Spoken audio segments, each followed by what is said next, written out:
ইচ্ছে ছিল শাশুড়িদের আবার প্রেগনেন্ট অবস্থায় দেখতে। তাদের সময় নাকি কাজ করতে করতে বাচ্চা হয়ে যেত, কেউ তো কোনো কিছু বুঝতেই পারতো না। আর এখন কত কি লাগে, সিজার লাগে, বাচ্চা পেটে আসলে রেস্টের প্রয়োজন হয়, এগুলোই তো শুনতে হয় আমাদের। তাদের সময় নাকি তাদের বাচ্চা কাচ্চা একবার দুধ খেয়ে 4-5 ঘন্টা ঘুমাতো। এই 4-5 ঘন্টার মধ্যে তারা বাড়ির সব কাজ করে শেষ করে ফেলতো। এখন এই শাশুড়ি গুলাকে কিভাবে বোঝাই? তাদের সময় আর এখনকার সময় এক না। আল্লাহ, তুমি সব শাশুড়ি গুলাকে প্রেগনেন্ট করে দাও যারা ছেলের বউদেরকে কথা শোনায়। তাহলেই তারা বুঝবে সিজার করার পর কত কষ্ট লাগে।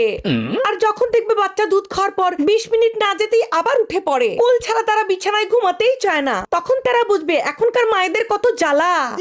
ওই 25-26 বছর আগে বিছানায় শোয়ায় শোয়ায় এর ওর কোলে দিয়ে দিয়ে বাচ্চা পেলেছে, তো তাই টের পায় না। ছেলের বউকে কথা শোনানোর সময় ঠিকই শোনানো যায়, আসলে এগুলোকে হাজার বোঝালেও বুঝবে না। তাই তো বলি, আল্লাহ শাশুড়ি গুলাকে প্রেগনেন্ট করে দাও, বুড়া বয়সে বাচ্চা হলে